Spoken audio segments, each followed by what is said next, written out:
자여 내 영혼이 잘된 같이 내가 범사에 사사기 2장 11절에서 23절 같이 읽겠습니다. 이스라엘 자손이 여호와의 목전에 악을 행하여 바알들을 섬기며 애굽 땅에서 그들을 인도하여 내신 그들의 조상들의 하나님 여호와를 버리고 다른 신들 곧 그들의 주위에 있는 백성들의 신들을 따라 그들에게 절하여 여호와를 진노하시게 하였으되 곧 그들이 여호와를 버리고 바알과 아스타롯을 섬겼으므로 여호와께서 이스라엘에게 진노하사 노력하는 자의 손에 넘겨주사 그들이 노력을 당하게 하시며 또 주위에 있는 모든 대적의 손에 팔아넘기시매 그들이 다시는 대적을 당하지 못하였으며 그들이 어디로 가든지 여호와의 손이 그들에게 재앙을 내리시니 곧 여호와께서 말씀하신 것과 같이 것 같고 여호와께서 그들에게 맹세하신 것과 같아서 그들의 괴로움이 심하였더라. 여호와께서 사사들을 세우사 노력자의 손에서 그들을 구원하게 하셨으나 그들이 그 사사들에게도 순종하지 아니하고 오히려 다른 신들을 따라가 음행하며 그들에게 절하고 여호와의 명령을 순종하던 그들의 조상들이 행하던 길에서 속히 치우쳐 떠나서 그와 같이 행하지 아니하였더라. 여호와께서 그들을 위하여 사사들을 세우실 때에는 그 사사와 함께 하셨고 그 사사가 사는 날 동안에는 여호와께서 그들을 대적의 손에서 구원하셨으니 이는 그들이 대적에게 압박과 괴롭게 함을 받아 슬피 부르짖음으로 여호와께서 뜻을 돌이키셨음이거늘 그 사사가 죽은 후에는 그들이 돌이켜 그들의 조상들보다 더욱 타락하여 다른 신들을 따라 섬기며 그들에게 절하고 그들의 행위와 패역한 길을 그치지 아니하였으므로 여호와께서 이스라엘에게 진노하여 이르시되 이 백성이 내가 그들의 조상들에게 명령한 언약을 어기고 나의 목소리를 순종하지 아니하였은즉 나도 여호수아가 죽을 때에 남겨둔 이방 민족들을 다시는 그들 앞에서 하나도 쫓아내지 아니하리니 이는 이스라엘이 그들의 조상들이 지킨 것 같이 나 여호와의 도를 지켜 행하나 아니하나 그들을 시험하려 함이라 하시니라. 여호와께서 그 이방 민족들을 머물러 두사 그들을 속히 쫓아내지 아니하셨으며 여호수아의 손에 넘겨주지 아니하셨더라. 아멘. 기도하겠습니다. 사랑의 하나님 아버지 참 감사합니다. 오늘 우리에게 귀한 은혜, 귀한 사랑, 귀한 소망을 주시려 이 새벽 제단에 나오게 하시니 감사합니다. 주님, 우리가 영적으로 깨어 있어야 될 때입니다. 영적으로 깨어 있지 않으면 우리 육도 죽게 되어지고 우리가 판단을 제대로 하지 못하게 되고 삶의 방향도 온전히 잡지 못하게 되는 줄 압니다. 주님, 이 시간 우리가 주의 은혜를 따라 나오게 하셨으니 주의 말씀으로 우리 심령이 깨워지게 하시고 온전히 서게 하시며 힘을 얻는 귀한 복이 있게 하여 주옵소서. 분기의 말씀이라 할지라도 이 말씀을 통하여서 오늘 우리가 주님 안에 온전히 사는 비결을 깨닫게 하여 주옵소서. 믿고 감사드리며 우리 주 예수 그리스도의 이름으로 기도드렸습니다. 아멘. 새벽에 함께 하신 우리 성도님들 사랑하고 축복합니다. 앞서 6장에서 10절까지는 여호수아가 죽고 이스라엘 백성들이 다시금 하나님 안에 있는 하나님을 떠나간 일에 대해서 이야기하고 있습니다. 10절에 보면 그 세대 사람들도 다 조상들에게로 돌아갔고 그 위에 일어난 다른 세대는 여호와를 알지 못하며 여호와께서 이스라엘을 위하여 행하신 일도 알지 못하였다라고 기록하고 있어요. 분명히 여호수아는 장사되어 죽었습니다. 여호수아의 세대, 여호수아를 알았던 세대들이 다 끊어졌어요. 그러니까 이미 이 이야기를 보면 사사기는 사사들의 이야기를 기록하고 있는 압축본이라는 걸 알려주고 있어요. 그리고 오늘 본문에서도 우리가 읽은 11절부터 23절까지의 말씀도 그것을 이야기해 주고 있어요. 그러니까 이 본문은 사사기 전체의 모든 압축본을 보여주고 있는 거예요. 압축된 내용이 이 2장 후반절에 있는 겁니다. 그러니까 이스라엘 백성들이 하나님을 떠나 살게 되면서 겪게 되는 일이 무엇인지 계속 반복되고 있는 일이 이런 내용이었다라고 하는 거였어요. 우리 삶은요, 매일 일상이 비슷하죠? 전혀 다르지 않습니다. 뭐, 돈이 많은 부자라도, 또 돈이 적은 사람들이라 할지라도, 우리의 삶은 늘 같아요. 하루 해가 뜨고 해가 질 때까지, 뭐 어떤 사람들은 돈이 있어서 좀 여유가 있게 휴식을 취하거나 여행을 하거나 뭘 할 수 있겠고, 그렇지 않은 사람들은 뭐예요? 부지런히 일하겠죠. 대부분의 사람들은요, 부지런히 일합니다. 열심히 일합니다. 제가 이렇게 다큐멘터리를 봤는데, 해외 다큐멘터리인데, 16시간을 일해요. CEO가.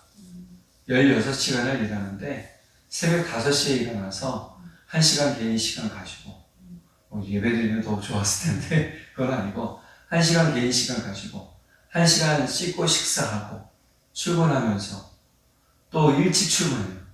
일찍 출근해서, 그날의 업무 파악하고, 사람들 회의하고, 또 부지런히 일한 다음에, 저녁 때 와서는 다시 한번 되돌아보는 거예요. 퇴근 시간이 언제냐? 저녁 8시에. 그러니 16시간 일하는 게 맞아요.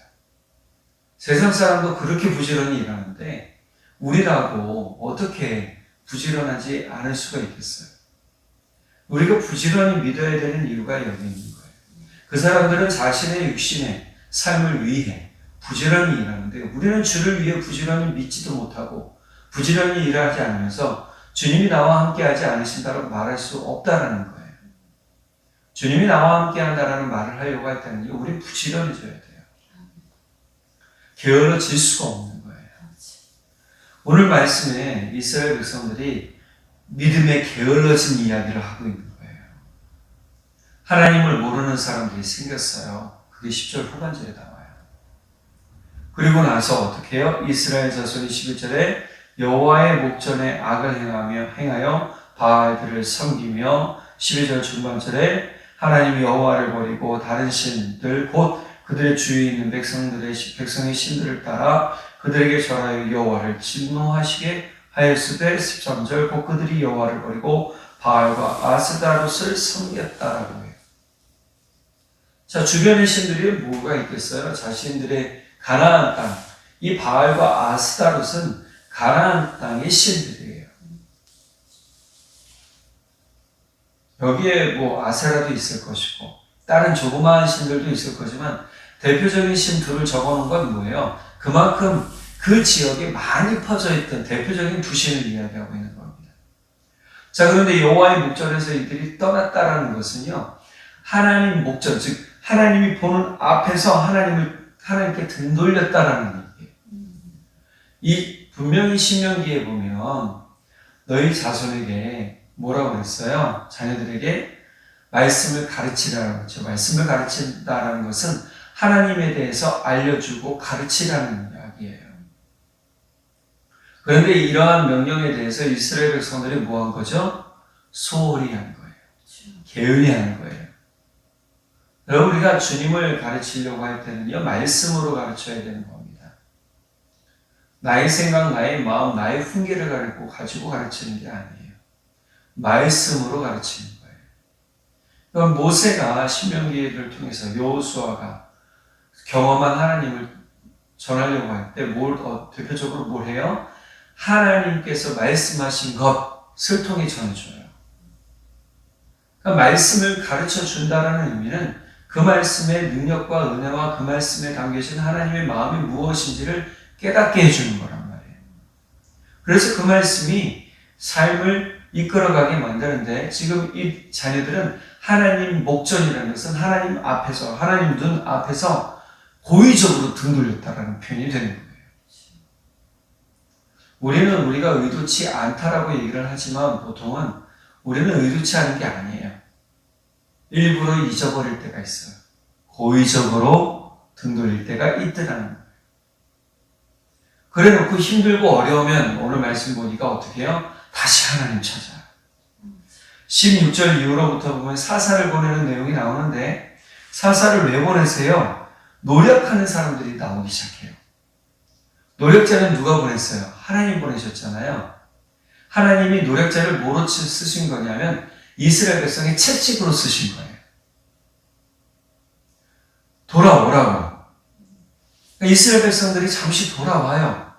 돌아오는데 중요한 건 돌아와서 하나님께서 노략자들을 물리치시면 다시금 그들은 어떻게 했느냐? 말씀 18절 후반절에 보니까 19절에 보니까 그 사사가 죽은 후에는 그들이 돌이켜 그들의 조상들보다 더욱 타락하여 다른 신들을 따라 섬기며 그들에게 절하고 그들의 행위와 패악한 길을 그치지 아니했다라고 나와요. 형편이 나아지니까 다시금 자신들이 편한 길을 쫓아다니는 거예요. 여러분 이거 우리 교회 안에도 있어요. 우리 교회들 안에도 이런 믿음을 가진 사람들이 있어요. 힘들 때는 주님 앞에 열심히 나와 부르짖는데 조금 편안해지면 주님을 찾는 일이 게을러져요. 이게 믿음이라고 말할 수 있느냐? 그렇지 않아요. 그럼 또 하나님 뭐 하세요? 말씀 보니까 또 노력하는 자들을 보내세요. 다시금 채찍질을 드는 거예요. 이 뜻을 정확히 아셔야 돼요. 주님이 내가 미워서가 아니에요. 우리가 주님을 떠났기 때문이고 이스라엘 백성들이 주님을 떠났기 때문이에요. 우리는 주님을 떠날 때 일어나는 일들이 무엇인지 어제 말씀드렸잖아요. 불순종하면 불순종의 가시가 우리를 찌르게 돼요. 가시가 옆구리를 찌른다라고 말씀이 나왔잖아요. 옆구리를 가시가 찌른다. 이 가시는 뭐예요? 하나님께서 남겨둔 이방 민족들이에요.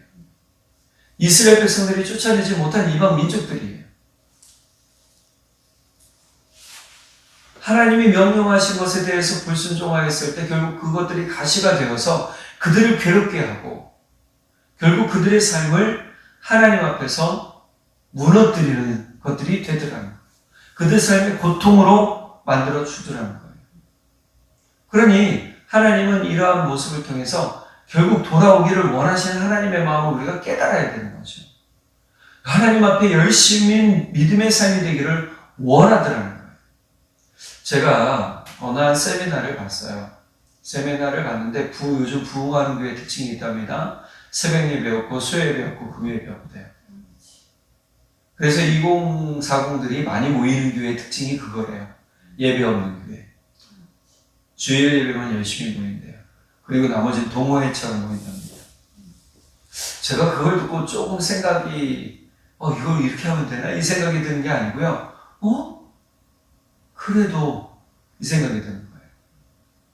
저는 부흥하는 또 다른 미국 교회들에 대해서 또 확인을 해봤어요. 어떤 교회들이 부흥하라 그랬더니요. 믿음 안에 열심히 모이는 교회들이 미국은 요즘 부흥한답니다. 우리나라하고 반대예요. 물론 미국은 땅덩어리가 커서 실제로 예배를 자주 못 드려요. 미국은 새벽 예배도 없고 수요 예배도 없고 금요기도회 같은 거 우리나라 없어요. 주일 예배 한 번에 최선을 다해요. 진짜 최선을 다해요. 대신 뭘 하냐? 평일 중에 모임 한 번 가져요. 중보기도 모임이더랍니다. 아니면 대부분 기도 모임이에요. 중보기도 모임인데 우리나라 속회와 같은 느낌을 가지게 되죠. 자, 그럼 이런 모이기 위해 땅덩어리가 넓은 사람들이 넓은 곳에서 모이기 위해 최선을 다하려는 사람들이 받는 반면에 우리는 진짜 근처에 가까이 있는데도 뭐 하지 않는다는 거죠? 모이지 않는다. 지금 성향이 달라졌어요. 우리나라의 특징이 뭐였죠? 부흥의 특징은 모이는 거였어요. 하나님께서 거기에 은혜의 기름을 부으신 거예요. 그럼 우리가 주님 앞에 열심히 모여있고 주님을 열심히 섬겨야 된다는 이 말씀이 바로 지금 11절에서 23절에 정확하게 드러나고 있는 거예요. 맞아요. 피곤하고 지쳐요. 그런데 하나님은 이스라엘 백성들에게 매일 무엇을 요구하셨어요? 매일의 번제를 요구하셨어요. 매일의 예배를 요구하셨다는 거예요. 어떤 분들은 이걸 새벽 예배로 말씀하시는데 그렇지 않아요. 내가 하나님 앞에 매일 서는 모습인 거예요. 그 시간이 어찌됐든 상관은 없어요. 요즘 좋잖아요. 인터넷으로 제가 유튜브 올리니까 영상 볼 수 있어요. 밴드에 한 달 동안 우리 영상 저장돼요. 못 본 거 볼 수 있어요. 예배 못 드리고 드릴 수 있어요. 그러니 얼마나 좋아요. 근데 너무 편해지니까 사람들이 주님을 떠나기 시작해요. 이들도 편해지니까 주님을 떠났단 말이에요. 예수님께서 사람들에게 요구하신 건 다른 게 아니에요. 하나님을 목숨을 다해 사랑하는 것이 첫 번째 계명이라고 했고, 사람들을 목숨을 다해 사랑하는 것이 두 번째 계명이라고 했어요. 그러면 목숨을 다하다는 건 매일의 최선을 다하는 거예요. 매일의 최선을 다하지 않는 것은 결국 우리가 믿음에 게을러지고 삶에 게을러지는 일이 될 수밖에 없는 거라는 거죠. 삶에 부지런해지더라도 믿음에 게을러지면 어떻게 해요? 그거는 온전히 사는 삶이 아닌 거예요.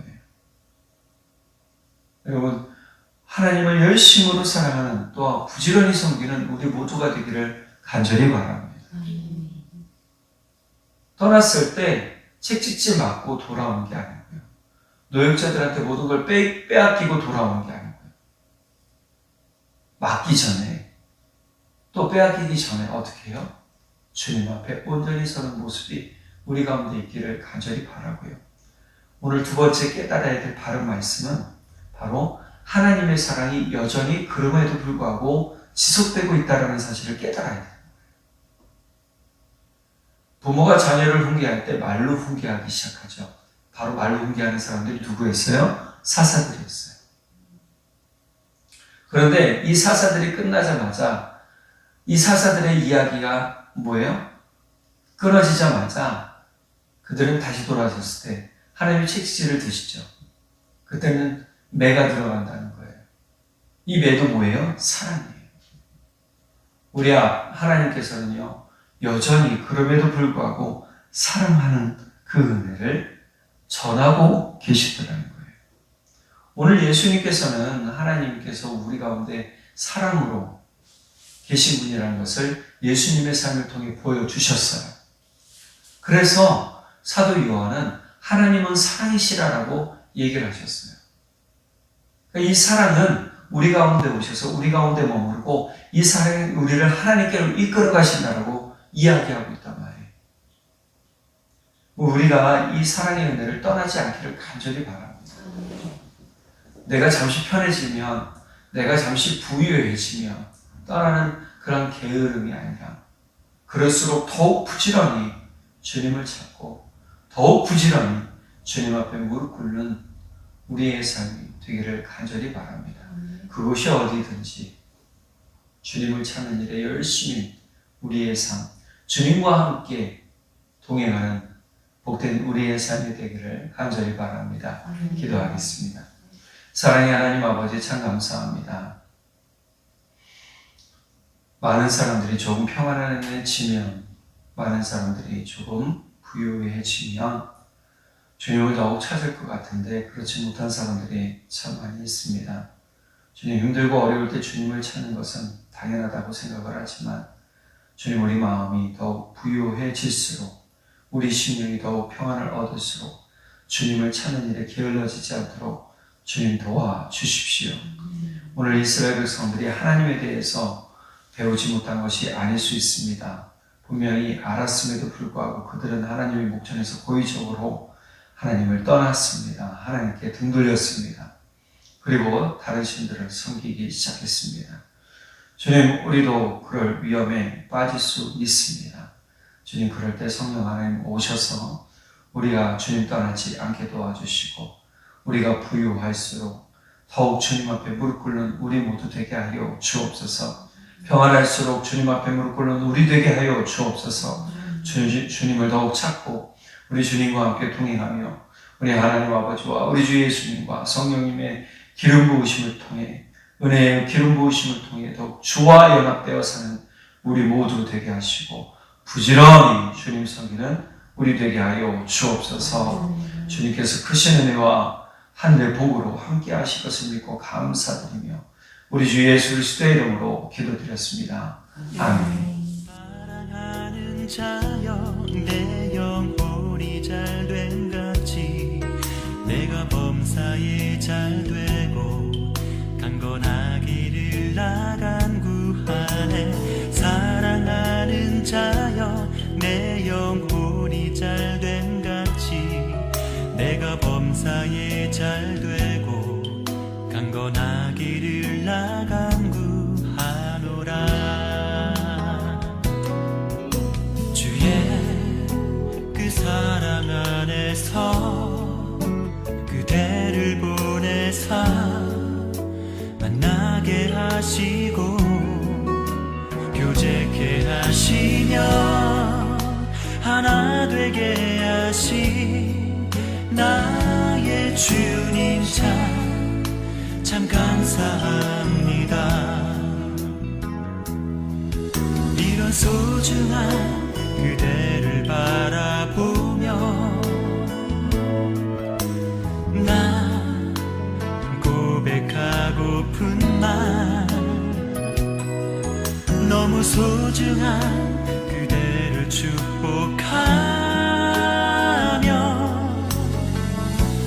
이렇게 고백합니다.